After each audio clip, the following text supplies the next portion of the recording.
पहला प्रश्न, अष्टावक्र ने कहा कि महर्षियों, साधुओं और योगियों के अनेक मत हैं। ऐसा देखकर निर्वेद को प्राप्त हुआ कौन मनुष्य शांति को नहीं प्राप्त होता है? कहीं इसलिए ही तो नहीं आप एक साथ सबके रोल महर्षि, साधु और योगी के, अष्टावक्र, बुद्ध, पतंजलि और चैतन्य तक के रोल पूरा कर रहे हैं ताकि हम निर्वेद को प्राप्त हों।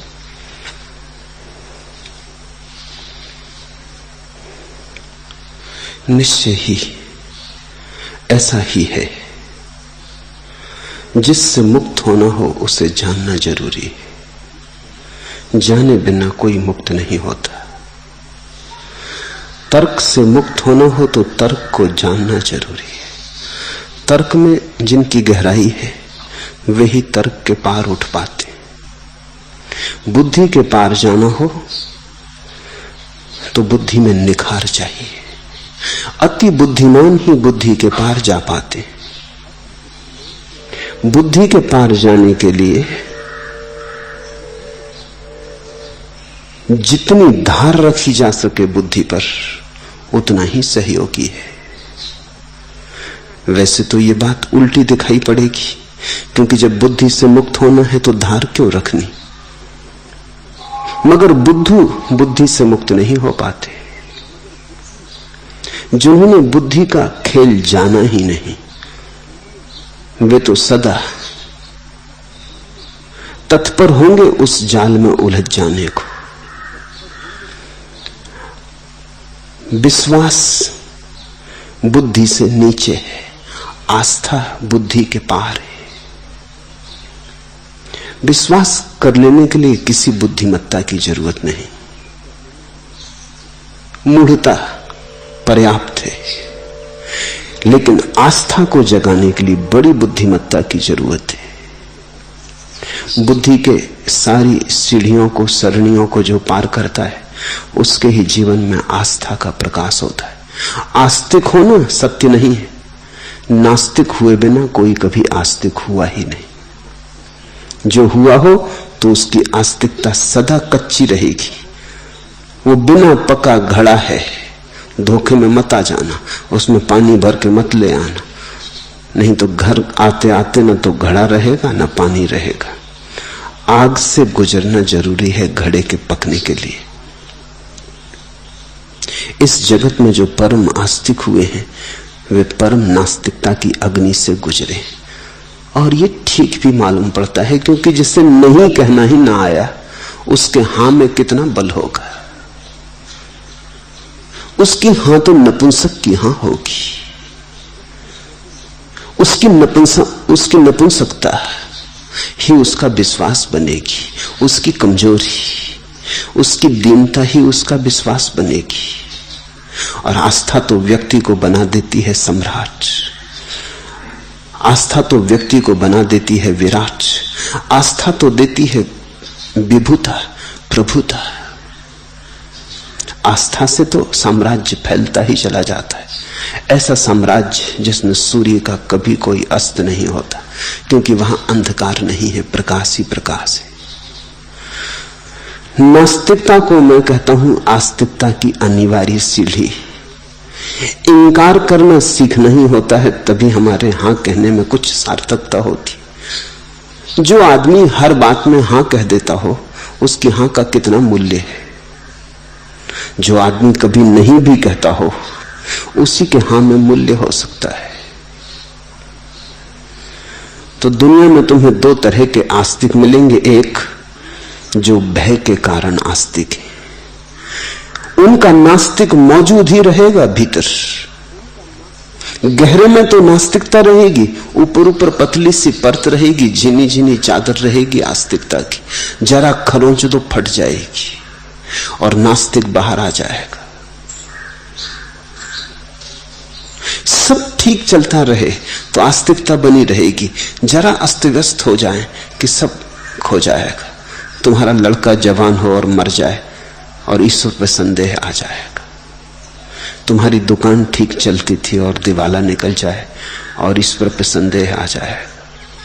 तुमने ईमानदारी से काम किया था और तुम्हें फल न मिले और कोई बेईमान ले जाए, बस संदेह आ जाएगा।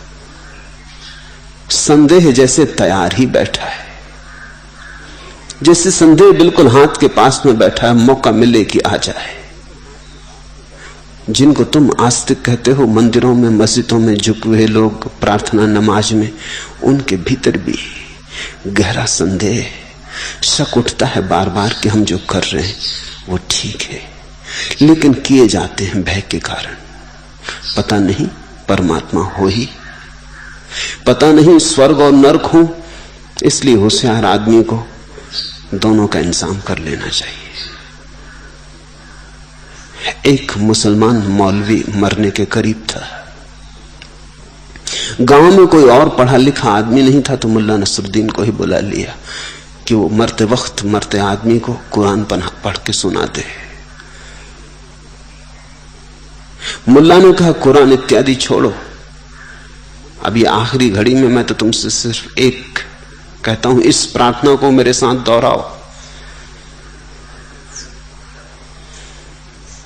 और मुल्ला ने कहा, कहो मेरे साथ कि हे प्रभु और हे शैतान, तुम दोनों को धन्यवाद,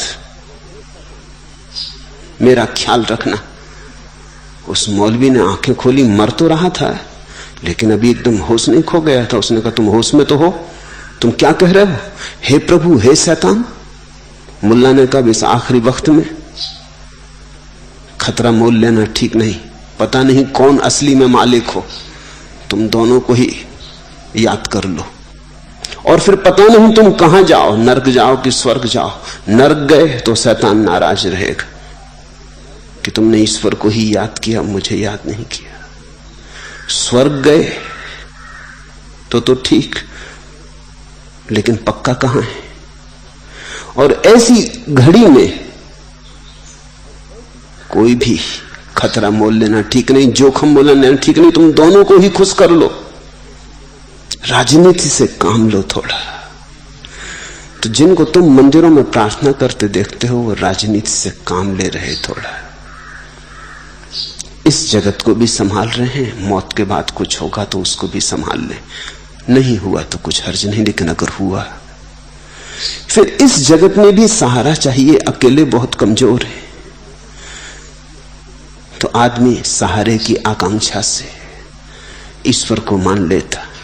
लेकिन ये कोई आस्था नहीं, ये कोई श्रद्धा नहीं। जब तक ईश्वर की धारणा का तुम कोई उपयोग कर रहे हो, तब तक आस्था नहीं। जब ईश्वर की धारणा तुम्हारे आनंद का अहोभाव हो, जब तुम्हारा कोई भी संबंध ईश्वर से कुछ लेने देने का न रह जाए, कुछ मांगने का न रह जाए, भिखमंगेपन का न रह जाए, जब तुम्हारे और ईश्वर के बीच प्रेम की धार बहने लगे जो कुछ भी मांगती नहीं, जब तुम्हारे और ईश्वर के बीच एक संगीत का जन्म हो, तुम्हारी वीणा उसकी वीणा के साथ कपने लगे, तुम्हारा कंठ उसके कंठ के साथ बंध जाए, तुम्हारे प्राण उसके छंद में नाचने लगे, और इसके पार कुछ न पाना है न खोना है, तब आस्था। लेकिन ऐसी आस्था तो उन्हीं को मिलती जो सब तरह की नास्तिकता को काट के,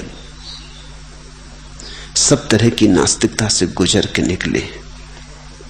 नहीं कहना सीखना ही होता है, तो ही हां कहा जा सकता है।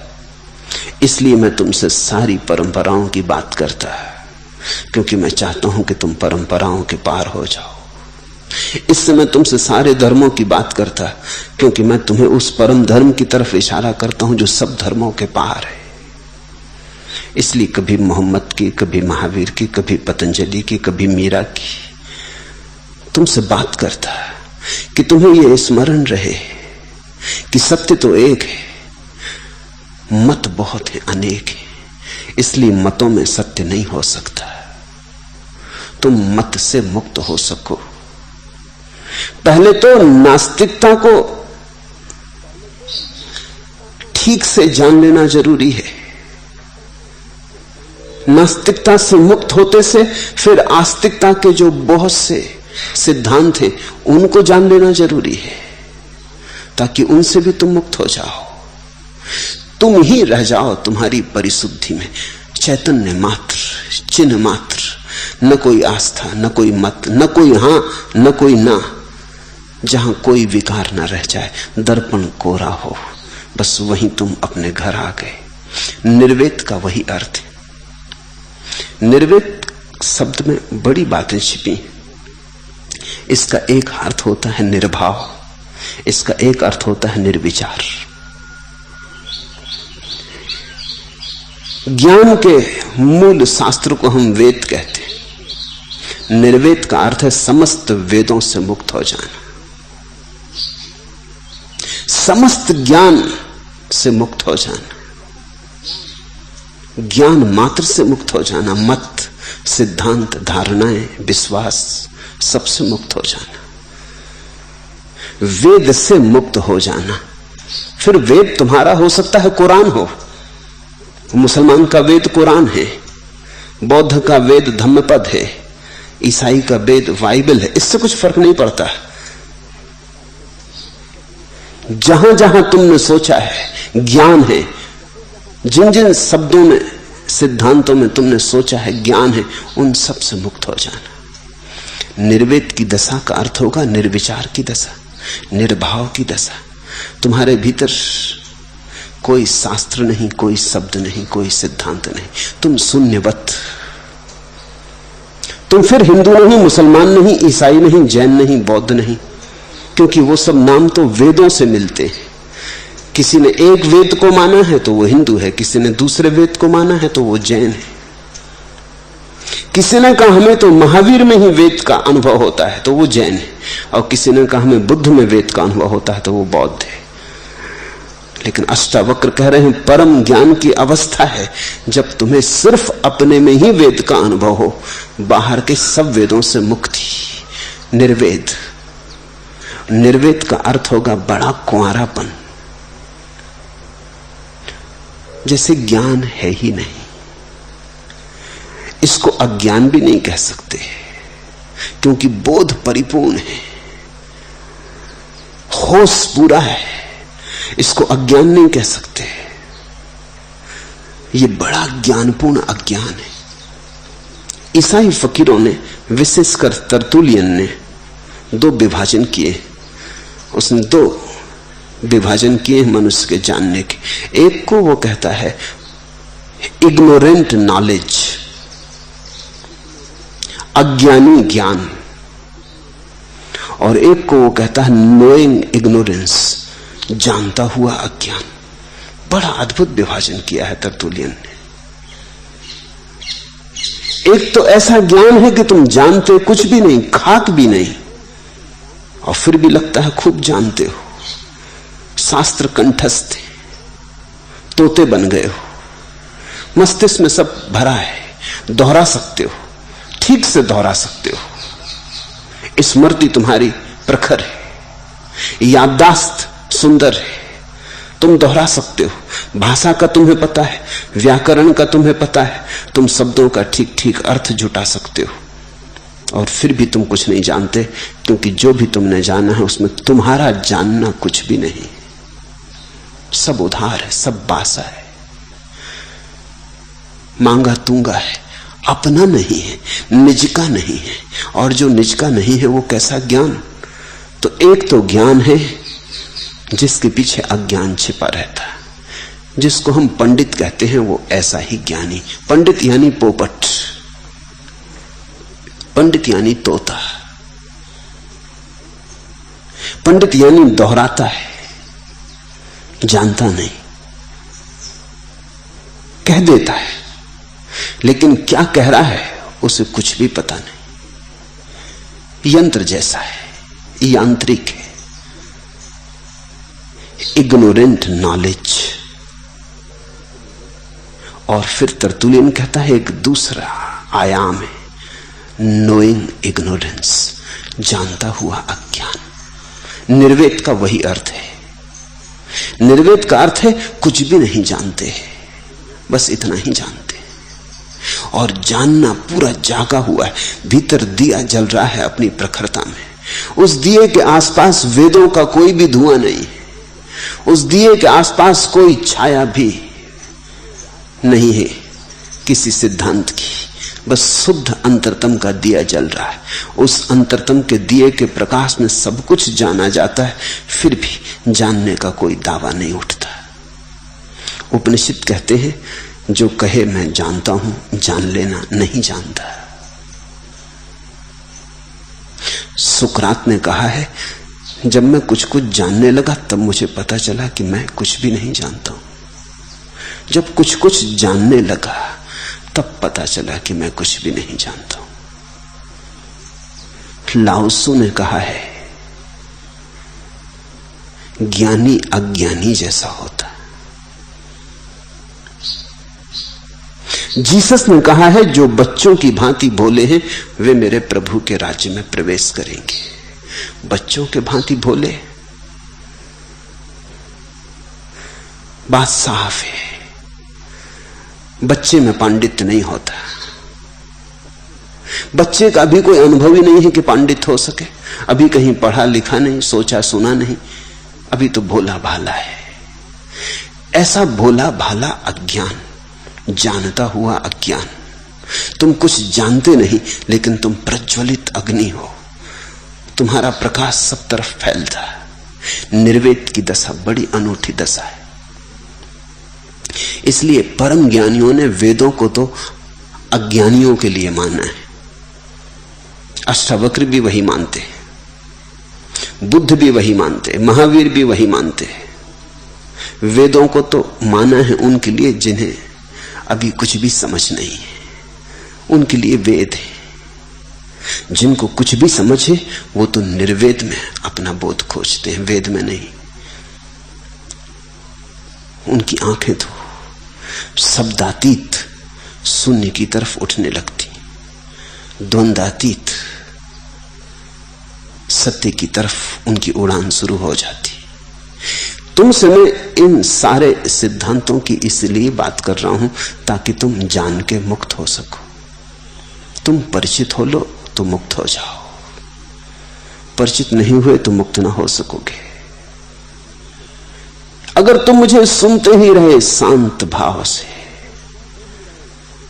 तो तुम धीरे धीरे पाओगे सब आया और सब गया। खतरा तो कब है कि जब तुम सुनते सुनते मुझे ज्ञान को पकड़ने लगो, तब खतरा है। वेद बनने लगा, तुम निर्वेद से चूके। मगर मैं तुम्हें टिकने न दूंगा, इसलिए रोज बदल लेता हूं। एक दिन बोलता हूं बुद्ध पर, तो तुम धीरे धीरे राजी होने लगते हो। जैसे मुझे लगा कि अब राजी हो रहे, तुम ज्ञानी बन रहे। जैसे मुझे लगा कि अब बुद्ध तुम्हारा वेद बने जा रहे। आदमी इतनी जल्दी सुरक्षा पकड़ता है, इतनी जल्दी मान लेना चाहता है कि जान लिया, बिना श्रम के, बिना चेष्टा के। मुफ्त कुछ मिल जाए तो ज्ञानी बन जाने का मजा कौन नहीं लेना चाहता है। सुन ली बुद्ध की बात, बड़े प्रसन्न हो गए, गदगद हो गए, थोड़ी जानकारी बढ़ गई। अब उस जानकारी को तुम फेंकते हुए रास्ते पे चलोगे, कोई भी मिल जाएगा, फंस जाएगा जाल में, तो तुम उसकी खोपड़ी में वो जानकारी भरोगे। तुम मौका न चूकोगे। तुम्हें कोई भी मौका मिल जाएगा तो किसी भी बहाने तुम अपनी जानकारी को जल्दी से किसी भी आदमी की खूंटी पे टांग दोगे।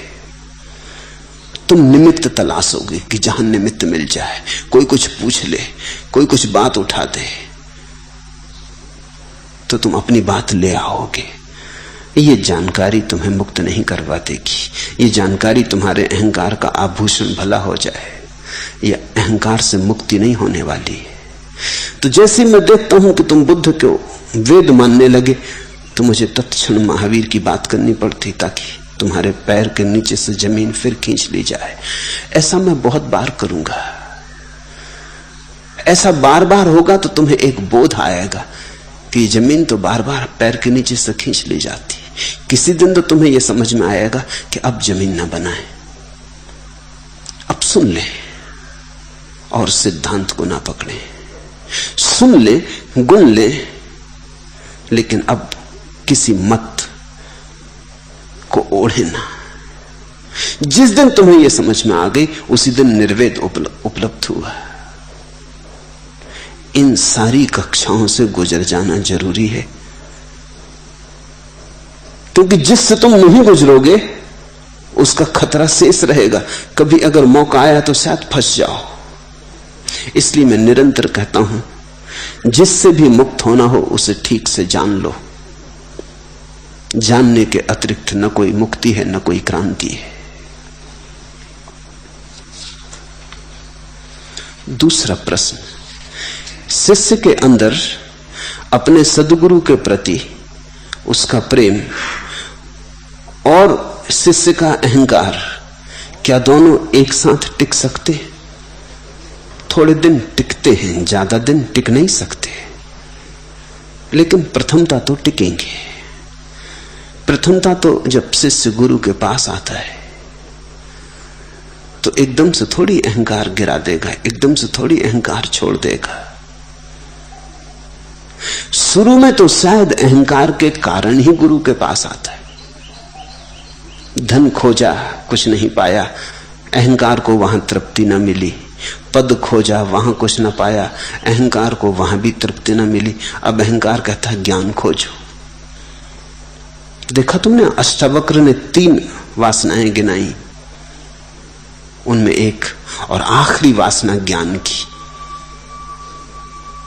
अहंकार ही तुम्हें गुरु के पास ले आया है। इसलिए जो गुरु के पास ले आया है वो एकदम साथ ना छोड़ेगा। वो कहेगा कि प्रथमता तो हम ही तुम्हारे गुरु हैं, हम ही तुम्हें यहां लाए, पहले तुम हमें नमस्कार करो। ऐसे कहां हमें छोड़ के चले, इतने जल्दी न जाने देंगे। तो अहंकार रहेगा। लेकिन अगर गुरु का प्रेम, गुरु के प्रति प्रेम उठने लगा तो ज्यादा दिन ना रह सकेगा, क्योंकि ये विपरीत घटनाएं, ये दोनों साथ साथ नहीं हो सकती। दिया जलने लगा, ज्योति बढ़ने लगी, प्रगाढ़ होने लगी। पहले टिमटिमाती टिमटिमाती होगी तो थोड़ा बहुत अंधेरा बना रहेगा, फिर ज्योति जैसे जैसे प्रगाढ़ होगी वैसे वैसे अंधेरा कटेगा। फिर एक घड़ी आएगी ज्योति के थिर हो जाने की और अंधकार नहीं रह जाएगा। गुरु के पास लाता तो अहंकार ही है, इसलिए एकदम से छोड़ा नहीं जा सकता। इस तरह के अहंकार को ही तो लोग सात्विक अहंकार कहते हैं, धार्मिक अहंकार कहते हैं, पवित्र अहंकार। तो अहंकार भी, जैसे तुमने कहावत सुनी होगी कि कोई बिल्ली हज को जाती थी तो उसने सबको निमंत्रण दिया, चूहे इत्यादियों को, कि अब तो तुम मुझसे आके मिल लो, अब मैं हज को जा रही हूं, पता लौटूं न लौटूं। पुराने जमाने की बात होगी, अब तो लोग लौट आते। पहले तो कोई तीर्थ यात्रा को जाता था तो आखिरी नमस्कार करके जाता था, लौटना हो या ना हो। होना भी नहीं चाहिए तीर्थ से लौटना, क्योंकि जब तीर्थ चले ही गए तो फिर क्या लौटना, फिर लौटना कैसा। तो बिल्ली ने खबर भेज दी, चूहे बड़े चिंतित हुए, चूहों में बड़ी अफवाह सरगर्मी हो गई। उन्होंने कहा कि जा तो रही हज को, लेकिन इसका भरोसा क्या, 100 चूहे खाए, हज को चली, पता नहीं इतने चूहे खा गई है। आज अचानक धर्म भाव पैदा हुआ है, अहंकार ने बहुत चूहे खाए, इसलिए एकदम भरोसा तो तुम्हें भी नहीं आएगा कि अहंकार और सदगुरु के पास ला सकता है। लेकिन बिल्लियां भी हज की यात्रा को जाती। आखिर आदमी थक जाता है, हर चीज से थक जाता है। और अहंकार की खूबी एक है कि वो किसी चीज से भरता नहीं, इसलिए थकोगे नहीं तो करोगे क्या। कितना ही धन इकट्ठा करो जन्मों जन्मों तक, अहंकार भरता ही नहीं। अहंकार तो ऐसी बाल्टी है जिसमें पैंदी है ही नहीं, तुम उसमें डालते जाओ, सब खोता चला जाता है। मुल्ला नसरुद्दीन के पास एक युवक आया और उसने कहा कि किसी ने मुझसे कहा है कि तुम्हें ज्ञान की कुंजी मिल गई है, तो मुझे स्वीकार करो गुरुदेव, मैं आपके चरणों में रहूंगा। मुल्ला ने कहा कुंजी तो मिल गई है, लेकिन सीखने के लिए बड़ा धैर्य चाहिए। तो मेरी एक ही शर्त है कि धैर्य रखना पड़ेगा, और धैर्य की अगर परीक्षा में तुम उतरे तो ही मैं तुम्हें स्वीकार करूंगा। उसने कहा मैं तैयार हूं, परीक्षा मेरी ले लें। मुल्ला ने कहा अभी तो मैं कुएं पे जा रहा हूं पानी भरने, तुम मेरे साथ आ जाओ, वहीं परीक्षा भी हो जाएगी। जब मुल्ला ने उठाई बाल्टी तो उस युवक ने देखा उसमें पैंदी नहीं। वो थोड़ा हैरान हुआ, मगर उसने सोचा अपना बोलना ठीक नहीं, अभी परीक्षा का वक्त, अब ये जो कर रहा है करने दो। मगर ये आदमी पागल मालूम होता है, रस्सी इत्यादि लेके और बिना पैंदी की बाल्टी लेके ये जा कहां रहा है। शिष्य बड़ा बेचैन हुआ, लेकिन उसने अपने को संभाले रखा। उसने कहा कि धैर्य की परीक्षा है, पता नहीं यही परीक्षा हो। मुल्ला ने कुएं में बाल्टी फेंकी, हिला के उसमें पानी भर लिया। तो नीचे जब पानी में डूब गई तो भरी मालूम पड़ने लगी। वो युवक खड़ा देख रहा है। उसने कहा हद हो रही, ये अज्ञानी हमको ज्ञान देगा, इस मूढ़ को इतना भी पता नहीं है कि ये क्या कर रहा है। इसको ज्ञान की कुंजी मिल गई, हम भी कहां चक्कर में पड़ जाते थे। उसने बाल्टी खींची, बाल्टी खाली आई। मुल्ला ने कहा मामला क्या है, फिर से पानी में डाली। अब उसके बर्दाश्त करना वो भूल ही गया। उसने कहा कि ठहरो जी, तुम मुझे जब सिखाओगे कुछ मैं तुम्हें सिखा दूं मुफ्त, ये बाल्टी कभी ना भरेगी। मुल्ला ने कहा तुम बीच में बोले, तुमने धैर्य तोड़ दिया। तुमसे मैं इतना ही कहना चाहता हूं कि तुम्हारे अहंकार की बाल्टी की कुछ जांच परख करोगे, कभी भरी। अब तुम भाग जाओ यहां से, मैं तुम्हें शिष्य की तरह स्वीकार नहीं करूंगा, क्योंकि तुमने नियम भंग कर दिया। तुम धैर्य तो रखते, मैं तुम्हें कुछ दिखा रहा था। भगा दिया तो शिष्य चला गया, लेकिन रात भर सो न सका। बात तो उसे भी जची कि बात तो यही, कितने जन्मों से भर रहे अहंकार को भरता नहीं है तो शायद पैंदी न होगी, यही कारण हो सकता है। अहंकार में पैंदी है भी नहीं। तो तुम ज्ञान से भरो, धन से भरो, पद से, त्याग से, प्रेम से, किससे भी भरो, भरेगा नहीं। अंततः अहंकार का ये न भरना ही, अहंकार की ये विफलता ही तो परमात्मा के द्वार पर लाती। 100 चूहे खा के बिल्ली हज को जाती है, और हज की तरफ जाने का उपाय ही नहीं है। तो जो तुम्हें गुरु के पास ले आता है वो भी अहंकार की विफलता ही है। लेकिन अहंकार कितना ही विफल हो जाए, आशा नहीं छोड़ता। आशा अहंकार का प्राण है। वो गुरु के पास आता, अब वो सोचता है धर्म से भर लेंगे, ज्ञान से भर लेंगे, ध्यान से भर लेंगे, तो थोड़े दिन सरकता है, भरने की चेष्टा यहां भी करता है। लेकिन अगर गुरु के प्रति समर्पण का सूत्र पैदा हो गया तो अहंकार ज्यादा दिन टिकेगा नहीं। दोनों थोड़े दिन साथ रह सकते हैं, ज्यादा दिन साथ नहीं रह सकते।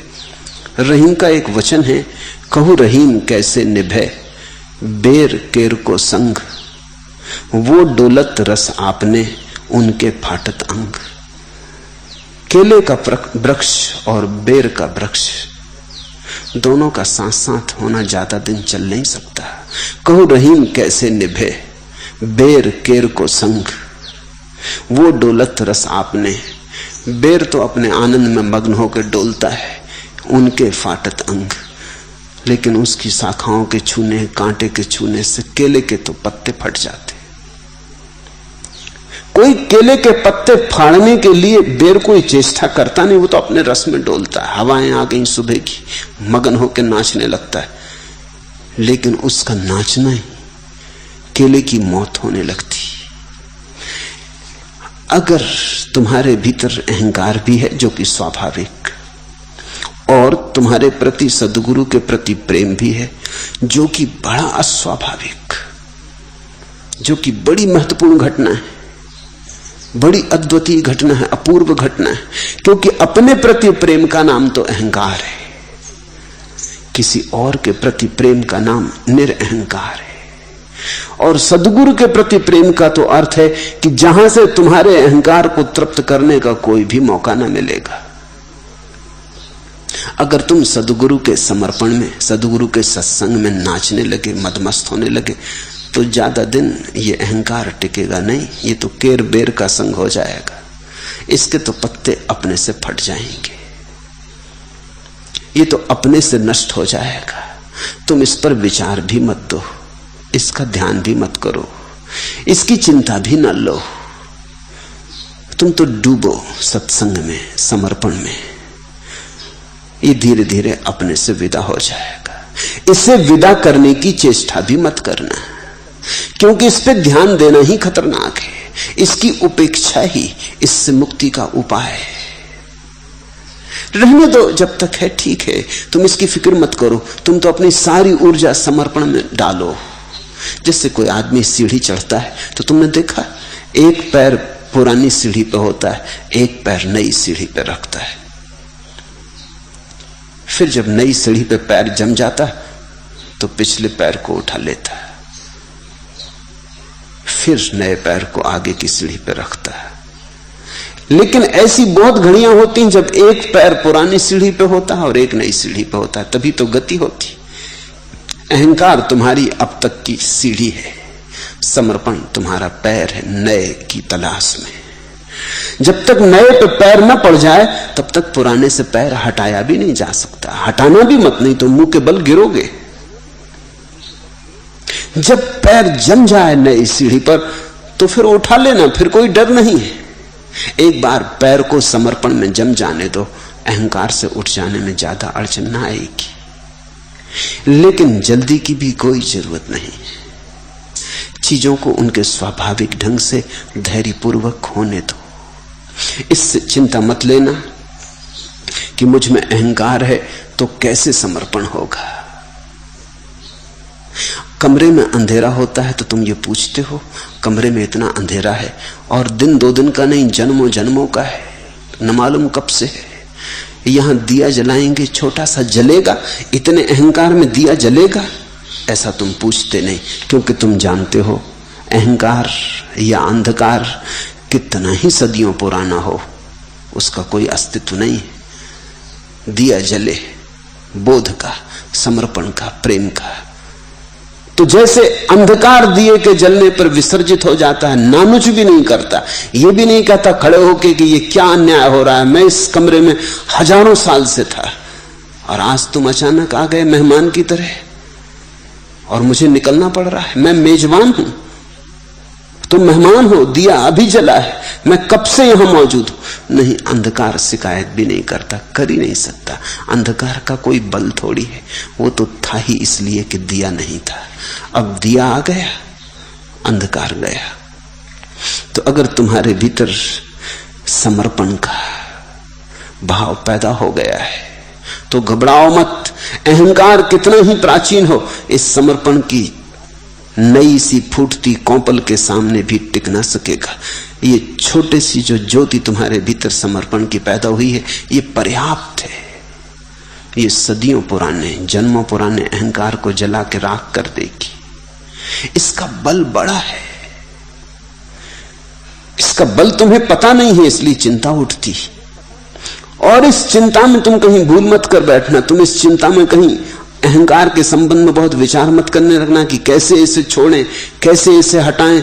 इस चिंता में वो जो ऊर्जा दिए को जलाने में लगनी चाहिए थी, वो खंडित हो जाएगी। तुम तो समग्र भाव से सब चिंताएं छोड़कर समर्पण में अपनी ऊर्जा को उंडेले चले जाओ। वही तो ऊर्जा है, जब सारी की सारी समर्पण में समाविष्ट हो जाएगी तो अहंकार के लिए कुछ भी ना बचेगा। अहंकार अपने से चला जाता है।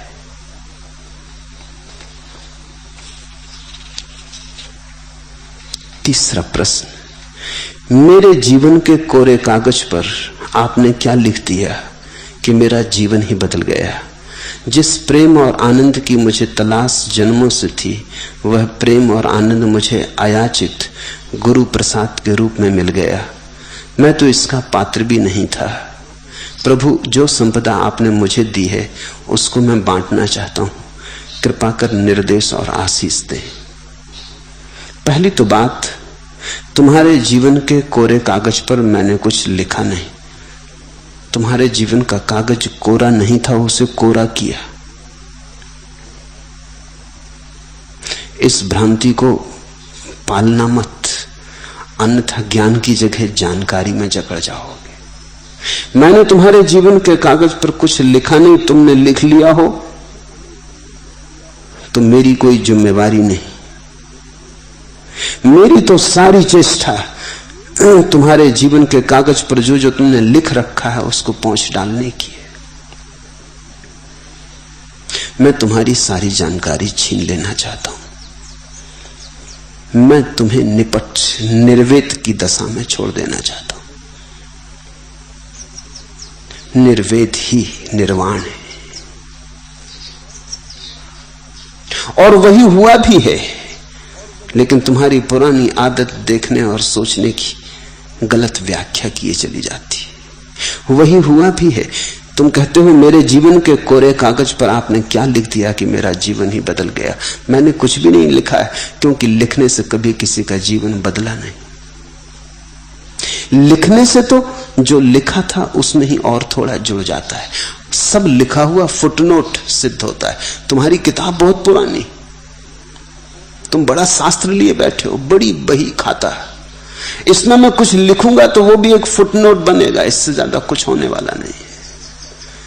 तुम्हारा लिखा हुआ तो तुम्हारा पूरा अतीत है, इसमें मैं लिखूंगा भी तो वो खो जाएगा। नहीं, लिखने का मैं प्रयास भी नहीं कर रहा हूं। शिक्षक और गुरु में यही फर्क है। शिक्षक लिखता है, गुरु मिटाता है। शिक्षक सिखाता है, गुरु जो तुम सीख चुके हो उससे तुम्हें मुक्त करता है। शिक्षक ज्ञान देता है, गुरु ज्ञान के ऊपर उठने की कला देता है। शिक्षक गुरु नहीं है, गुरु शिक्षक नहीं है। इन शब्दों का बड़ा भिन्न आयाम है। शिक्षक वो जो तुम्हें शिक्षा दे, संस्कार दे, अनुशासन दे, जीवन व्यवस्था शैली दे। शिष्य वो जो तुम्हें कुछ दे, तुम्हें भरे। शिक्षक वो जो तुम्हारे भीतर उंडेलता जाए और तुम्हें भर दे, और तुम्हें यह भ्रांति देने लगे कि तुम भी जानते हो। प्रमाण पत्र दे दे, डिग्रियां दे दे। गुरु वही जो तुम्हें कोरा करे, जो तुमने सीखा है उसे कैसे अनसीखा करो यही सिखाए। एक जर्मन विचारक रमन महर्षि के पास आया और उसने कहा कि मैं बड़े दूर से आया हूं और आपसे कुछ सीखने की आशा है। रमन ने कहा, फिर तुम गलत जगह आ गए। हम तो यहां सीखे को बुलाते हैं, अगर सीखना है तो कहीं और जाओ। यहां तो जब भूलने की तैयारी हो तब आना।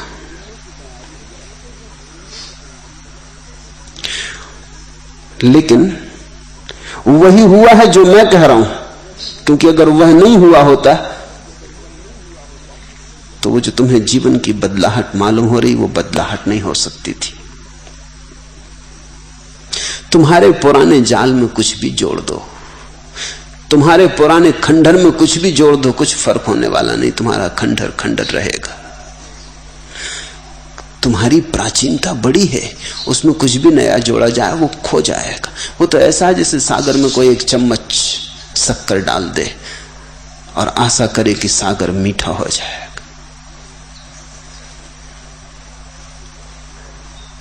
तुम्हारे भीतर शक्कर डालने का सवाल नहीं है। तुम्हारे भीतर से तो कैसे तुम्हारे विष को बाहर किया जाए। और तुम अब तक जो भी रहे हो गलत रहे हो। जो भी तुमने किया है और सोचा है वो सब गलत हुआ है। तुम्हारा जीवन सिर्फ एक समस्या है। तुमने जीवन के रहस्य को जाना नहीं और न जीवन के उत्सव में तुम प्रविष्ट हुए हो। तुम तो समस्याओं के जंगल में खो गए हो। मैं तुम्हें सिद्धांत नहीं दे रहा हूं, मैं तुम्हारी समस्याएं छीन रहा हूं। पर तुम्हारी व्याख्या स्वाभाविक है। जो घटेगा नया उसको भी तो तुम पुराने ही आंखों से देखोगे। तो तुम कहते हो मेरे जीवन के कोरे कागज पर आपने क्या लिख दिया कि मेरा जीवन ही बदल गया। जीवन बदला है क्योंकि तुम्हारे जीवन के कागज से मैंने कुछ लिखावटें छीन ली, तुम्हें थोड़ी जगह दी, तुम्हें थोड़ा रिक्त स्थान दिया, तुम्हारे भीतर के कूड़े कबाड़ को थोड़ा कम किया, तुम्हें थोड़ा अवकाश दिया है। उसी अवकाश में उतरता है परमात्मा। जब तुम बिल्कुल खाली होते हो तो परमात्मा उतरता है, जब तक तुम भरे होते हो तब तक उसको जगह ही नहीं कि उतर आए। वर्षा होती है, देखा, पहाड़ों पर भी होती है, लेकिन पहाड़ खाली रह जाते क्योंकि पहले से ही भरे। फिर खाई खड्डों में होती तो झीलें बन जाती, क्योंकि खाई खड्डे खाली थे, जगह थी तो पानी भर जाता है। परमात्मा तो बरस ही रहा है, सब पर बरस रहा है, जितना मुझ पर उतना तुम पर। लेकिन अगर तुम भरे हो तो तुम खाली रह जाओगे, अगर तुम खाली हो तो भर दिए जाओगे। इस जीवन के रहस्यपूर्ण नियम को ठीक से ख्याल में ले लेना। अगर तुम भरे हो पहाड़ की तरह और तुम्हारा अहंकार पहाड़ के शिखर की तरह अकड़ा खड़ा है, तो परमात्मा बरसता रहेगा और तुम वंचित रह जाओगे। तुम बन जाओ झील की तरह, खाई खड्डों की तरह, निरअहंकार, विनम्र, ना कुछ, दावेदार नहीं, सिर्फ शून्य के उद्घोषक, और परमात्मा तुम्हें भर देगा। तुम मिटो। यही तो अष्टावक्र ने कहा कि जब तक मैं हूं तब तक सत्य नहीं, जहां मैं ना रहा वहीं सत्य उतर आता है। मेरी पूरी चेष्टा तुम्हें यह अद्भुत कला सिखाने की है कि तुम कैसे मिटो, कि तुम कैसे मरो। इसलिए तो मैं कहता हूं, मैं मृत्यु सिखाता हूं, क्योंकि वही द्वार है परम जीवन को पाने का। इससे ही बदलाहट की किरण तुम्हारे भीतर आई है। जिस प्रेम और आनंद की तलाश मुझे जन्मों से थी, वह प्रेम और आनंद मुझे अयाचित गुरु प्रसाद के रूप में मिल गया। अयाचित ही मिलता है। याचना से कुछ मिले दो कौड़ी का है, मांग के कुछ मिले मूल्य ना रहा, बिन मांगे मिले तो ही मूल्यवान है। ध्यान रखना, इस जगत में भिखारी की तरह तुमने अगर कुछ मांगते रहे, वही तो वासना है। वासना का अर्थ क्या है? मांग। तुम कहते हो ये मिले, ये मिले, ये मिले। तुम जितना मांगते हो उतना ही बड़ा भिखमंगापन होता जाता, और उतना ही जीवन तुम्हें लगता है विषाद से भरा हुआ। तुम जो मांगते हो मिलता नहीं मालूम होता। स्वामी राम ने कहा है कि रास्ते से मैं गुजरता था, एक बच्चा बहुत परेशान था। सुबह थी, धूप निकली थी, सर्दी के दिन थे, और बच्चा आंगन में खेल रहा था। वो अपनी छाया को पकड़ना चाहता था, तो उचक उचक के छाया को पकड़ रहा था। बार बार थक जाता था, दुखी हो जाता था, उसकी आंख में आंसू आ गए। फिर छलांग लगाता, लेकिन जब तुम छलांग लगाओगे तुम्हारी छाया भी छलांग लगा जाती। वो छाया को पकड़ने की कोशिश करता है, छाया नहीं पकड़ पाता। राम खड़े देख रहे हैं, खिलखिला के हंसने लगे। उस बच्चे ने राम की तरफ देखा। वो बड़े प्यारे सन्यासी थे, अद्भुत सन्यासी थे। वो उस बच्चे के पास गए, उसने कहा कि जो मैं करता रहा जन्म जन्म वही तू कर रहा है। फिर मैंने तो तरकीब पाली, मैं तुझे तरकीब बता दूं। वो छोटा सा बच्चा रोता हुआ बोला, बताएं कैसे पकड़ूं। राम ने उसका हाथ उठा के उसके माथे पे रख दिया, तो देख उधर छाया पे भी उसका हाथ माथे पे पड़ गया। वो बच्चा हंसने लगा, वो प्रसन्न हो गया। उस बच्चे की मां ने राम से कहा, आपने हद कर दी, आपके बच्चे हैं।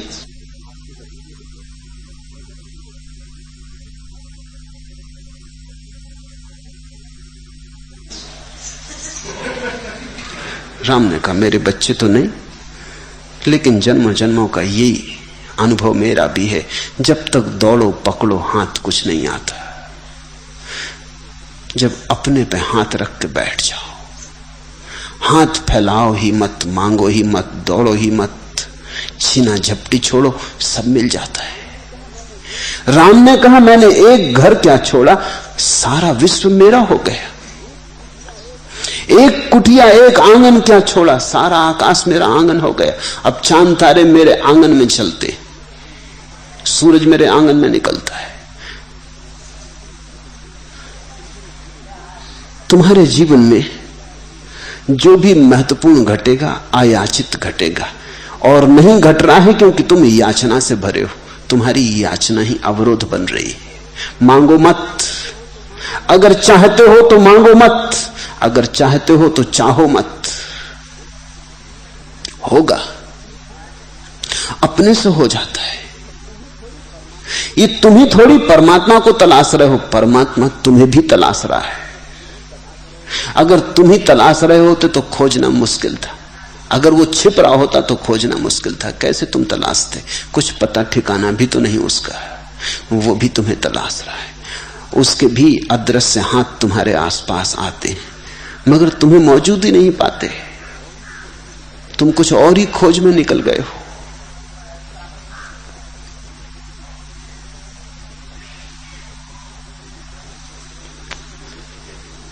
दो मित्र एक सुबह मिले। एक ने कहा, रात मैंने सपना देखा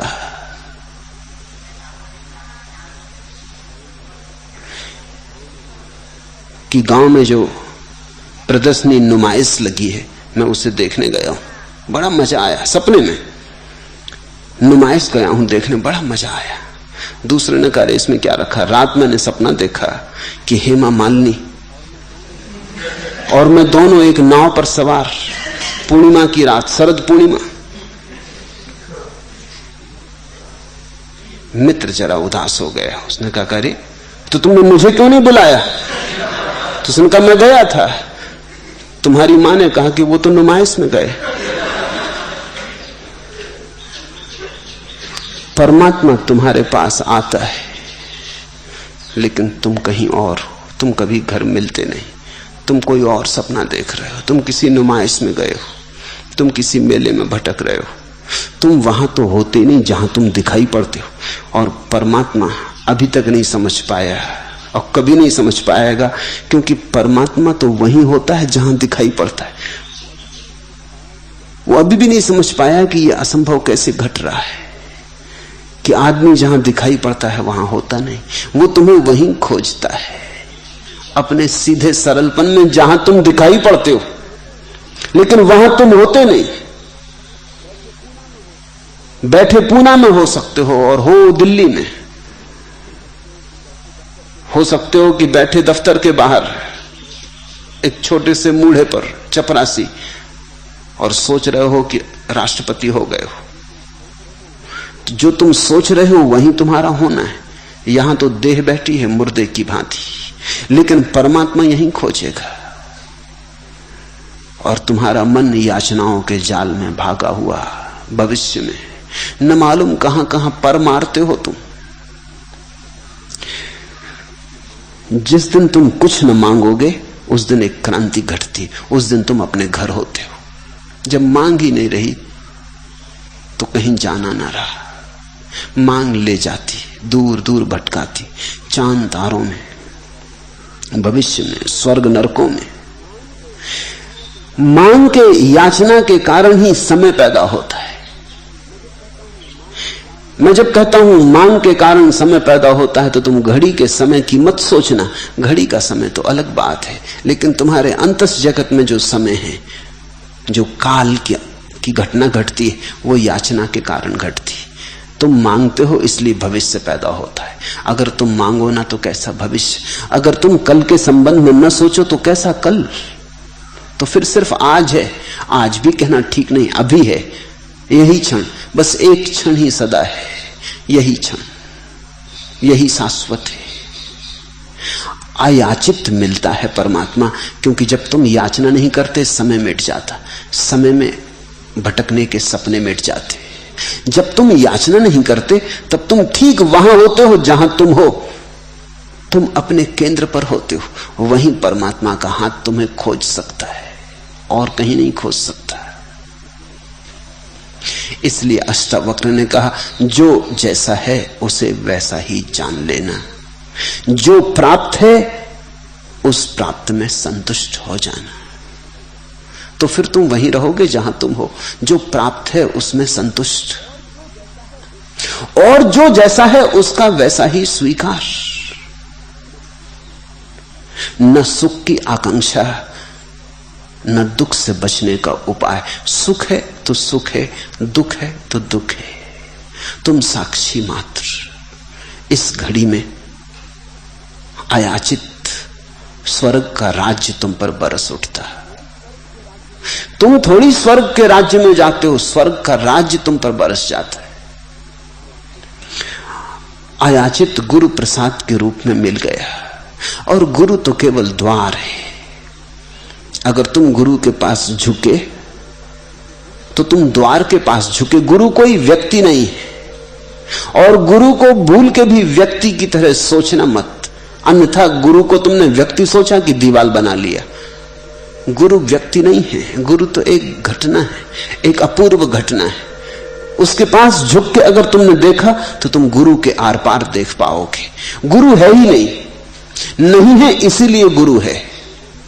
उसके न होने में ही उसका सारा राज है। तुम अगर गुरु में गौर से देखोगे तो तुम पाओगे पारदर्शी है, जैसे कांच के आर पार दिखाई पड़ता, शुद्ध कांच, पता भी नहीं चलता कि बीच में कुछ है।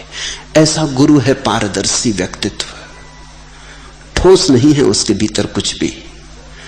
अगर तुमने गुरु में गौर से देखा, और गौर से तो तुम तभी देखोगे जब तुम्हारे भीतर प्रेम और समर्पण होगा, श्रद्धा होगी, भरोसा होगा, तो तुम आंखें गड़ा के गौर से देखोगे, तुम गुरु पर ध्यान करोगे। तुमने सुना है गुरु पर ध्यान करने की बात, लेकिन अर्थ शायद तुमने कभी ना समझा हो। गुरु पर ध्यान करने का मतलब होता है कि अपने गुरु का नाम जपो, नहीं। गुरु पर ध्यान करने का मतलब यह नहीं होता कि गुरु का फोटो रख लो और उसको देखो, नहीं। गुरु पर ध्यान करने का अर्थ होता है गुरु को देखो, और देखो उसके न होने को कि वो है नहीं। देखो उसके भीतर जो शून्य घना होकर उपस्थित हुआ है, जो अनुपस्थिति उपस्थित हुई है उसे देखो, और उस देखने में से अचानक तुम्हें परमात्मा की झलक मिलनी शुरू हो जाएगी। गुरु द्वार है। जीसस ने कहा मैं हूं द्वार, मैं हूं मार्ग। ठीक कहा है। जिनसे कहा था वो शिष्य थे, उनके लिए ही कहा था। जो भी तुम्हें गुरु जैसा लगे, जो तुम्हारे मन को भा जाए, फिर उस पर ध्यान करने लगना। इस ध्यान की प्रक्रिया को हम सत्संग कहते रहे। सत्संग का अर्थ होता है गुरु के पास बैठ जाना और चुपचाप बैठे रहना, देखना, झांकना, अपने को शांत करके, विचार शून्य करके, खाली करके गुरु की मौजूदगी का आनंद लेना, स्वाद लेना। गुरु का स्वाद सत्संग, धीरे धीरे चखना, धीरे धीरे गुरु की मधुरिमा तुम में व्याप्त होती जाए, धीरे धीरे गुरु तुम्हारे भीतर उतरने लगे, तुम्हारे कंठ से तुम्हारे हृदय में जाने लगे। एक मुसलमान फकीर बायजीद एक मरघट से निकलता था। अचानक उसे ऐसा भास हुआ कि कोई उससे कहता है हृदय के अंतरतम से कि रुक जा, इस मरघट में कुछ होने को है। तो उसने और मित्रों को विदा कर दिया। मित्रों ने कहा भी कि ये मरघट है, ये कोई रुकने की जगह नहीं, रात तकलीफ में पड़ जाओगे, भूत प्रेत होते। उसने कहा कि भीतर मुझे कुछ कहता, रुक जा, आप लोग जाएं। वो तो वैसे भी नहीं रुकना चाहते थे, मरघट में कौन रुकना चाहता था, लेकिन अकेला बायजीद रुक गया। फिर भीतर से उसको आवाज हुई कि इसके पहले कि सूरज ढल जाए तू बहुत सी खोपड़ियां इकट्ठी कर ले। थोड़ा भयभीत भी हुआ कि मामला क्या है, ये कोई भूत प्रेत तो नहीं जो मुझे इस तरह के सुझाव दे रहा है। लेकिन उसने कहा मेरा अगर परमात्मा पर भरोसा है तो वो जाने। उसने कुछ खोपड़ियां इकट्ठी कर ली। जब वो खोपड़ियां इकट्ठी कर रहा था तो भीतर से आवाज हुई, एक एक खोपड़ी को गौर से देख। तो उसने कहा खोपड़ी में गौर से देखने को क्या, सभी खोपड़ियां एक जैसी होती। फिर भी आवाज हुई कि कोई खोपड़ी एक जैसी नहीं होती। दो आदमी एक जैसे नहीं होते तो दो खोपड़ियां कैसे एक जैसी हो सकती, देख गौर से देख। तो उसने एक खोपड़ी को गौर से देखा, वो बड़ा चकित हुआ। कुछ खोपड़ियां थी जिनके दोनों के कान के बीच में दीवार थी, तो एक कान में कुछ पड़े तो दूसरे कान तक नहीं पहुंचे। कुछ खोपड़ियां थी जिनके दोनों कान के बीच में सुरंग थी, एक कान में पहुंचे तो दूसरे तक पहुंच जाए। और कुछ खोपड़ियां थी जिनमें न केवल दोनों कानों के बीच में सुरंग थी, बल्कि उस सुरंग के मध्य से एक और सुरंग जाती तो जो हृदय तक चली गई थी, जो नीचे कंठ में उतर गई थी। वो बड़ा हैरान हुआ। उसने कहा, हम तो सोचते थे सभी खोपड़ियां एक जैसी होती हैं प्रभु, अब इसका अर्थ और बता दो। तो उसने कहा, पहली खोपड़ियां उन लोगों की हैं जो सुनते मालूम पड़ते थे लेकिन जिन्होंने कभी सुना नहीं। दूसरी खोपड़ियां उन लोगों की हैं जो सुनते थे लेकिन दूसरे कान से निकाल देते थे, जिन्होंने कभी गुना नहीं। और तीसरी खोपड़ियां उन लोगों की हैं जिन्होंने सुना और जो हृदय में पी गए। ये तीसरी खोपड़ियां सत्संगियों की हैं। जब मैंने बायजीद के जीवन में ये उल्लेख पढ़ा तो बड़ा प्यारा लगा। ये तीसरी खोपड़ियां सत्संगियों की, ये समादर योग्य है। सत्संग का अर्थ होता है गुरु के पास अगर बोले गुरु तो उसके शब्द सुनना, अगर न बोले तो उसका मौन सुनना, कुछ करने को कहे तो कर देना, कुछ न करने को कहे तो न करना, गुरु के पास होना। इस पास होने को अपने भीतर उतरने देना। वो जो गुरु की तरंग है उस तरंग के साथ तरंगित होना, वो जो गुरु की भाव दशा है थोड़े थोड़े उसके साथ उड़ना। तुमने देखा छोटे छोटे पक्षियों को उनके माँ बाप अपने साथ उड़ाते, उनके पंख भी कमजोर हैं लेकिन माँ बाप साथ जा रहे हैं तो वो भी हिम्मत करते, थोड़ी दूर जाते फिर लौट के थक आते, फिर दूसरे दिन और थोड़ी दूर जाते फिर लौट के थक आते, फिर तीसरे दिन और थोड़ी दूर जाते। एक दिन दूर सारा आकाश उनका अपना हो जाता, फिर माँ बाप के साथ जाने की जरूरत भी नहीं होती, फिर वो अकेले जाने लगते। ऐसा ही है परमात्मा का अनुभव।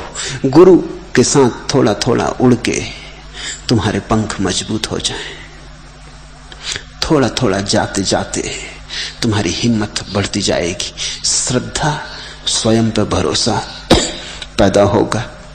एक दिन गुरु की कोई जरूरत न रह जाएगी, तुम्हारे भीतर का गुरु जग गया। बाहर का गुरु तो भीतर के गुरु को जगाने का एक उपाय मात्र है।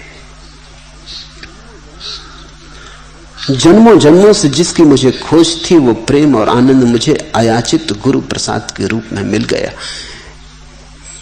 अगर तुम याचना शून्य हो तो मिलेगा, अगर तुम गुरु के पास हो तो प्रसाद बरसेगा। पास होने से ही बरसता है, कुछ करने की बहुत बात नहीं है। कोई पहुंच गया है, उसकी मौजूदगी में तुम्हारा जीवन भी उस धारा में बहने लगता है। कोई पहुंच गया है, उसके साथ साथ तुम भी उठने लगते आकाश की तरफ। गुरुत्वाकर्षण का वजन तुम पे कम होने लगता है।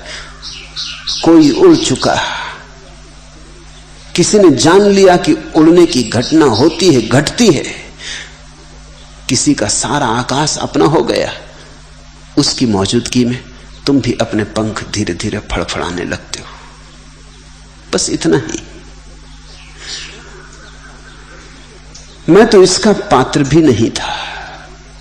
जब भी यह घटना घटेगी तो निश्चित यह भी अनुभव में आएगा कि मैं इसका पात्र नहीं था, क्योंकि परमात्मा इतनी बड़ी घटना है कि कोई भी उसका पात्र नहीं हो सकता।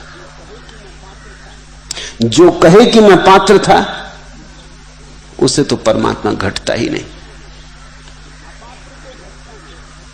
अपात्र को घटता नहीं, क्योंकि अपात्र तैयार नहीं।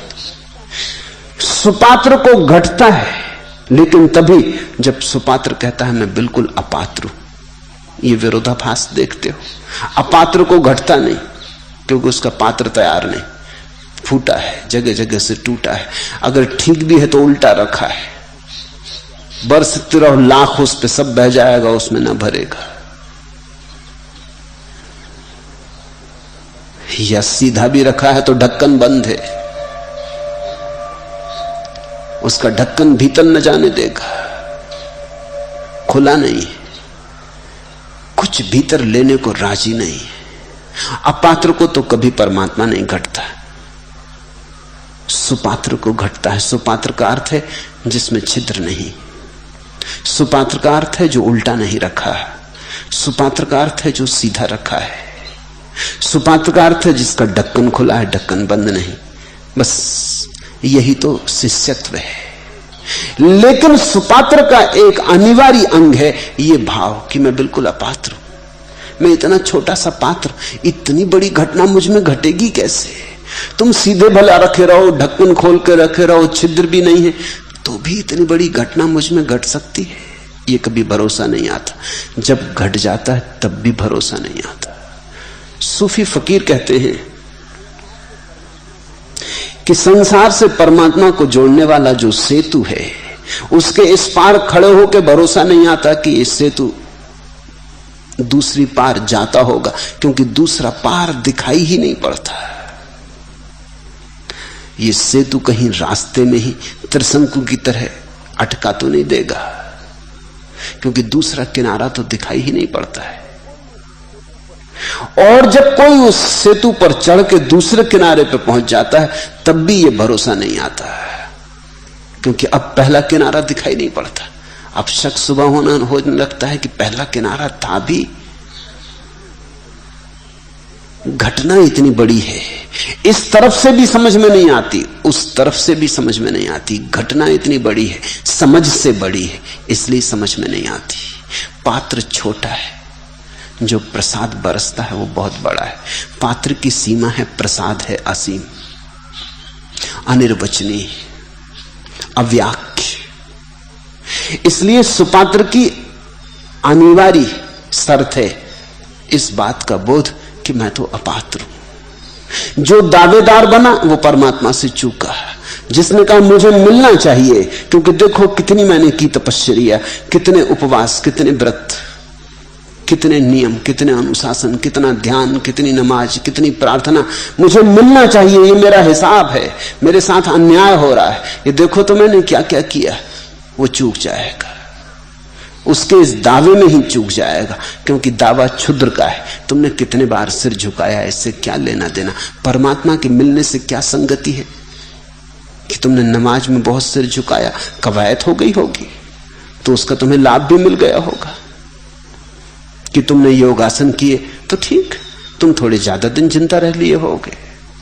कि तुमने प्रार्थना की तो प्रार्थना का मजा ले लिया होगा, प्रार्थना का संगीत है, उसमें थोड़ी देर तुम प्रफुल्लित हो लिए होगे। और क्या चाहिए? तुमने जो किया उससे कुछ दावा नहीं बनता, इसलिए जो दावेदार हैं वो चूक जाते। यहां तो गैर दावेदार पाते। तो तुम पथ के दावेदार मत बनना। तुम ये तो कहने मत कभी भूल के कि अब मुझे मिलना चाहिए, जो मैं कर सकता था कर चुका, वही बाधा हो जाएगी, वो भाव। तुम तो यही जानना कि मेरे किए क्या होगा। करता हूं क्योंकि बिना किए नहीं रहा जाता। कुछ करता हूं लेकिन मेरे किए होना क्या है? मेरे हाथ छोटे, जो पाना है बहुत विराट, मेरी मुट्ठी में कैसे समाएगा? मैंने सुना है एक कवि हिमालय की यात्रा को गया, उसने पहाड़ों से उतरते ग्लेशियर, उनकी सरकती हुई मरमर ध्वनि सुनी। वो अपनी प्रेयसी के लिए एक बोतल में ग्लेशियर का जल भर लाया।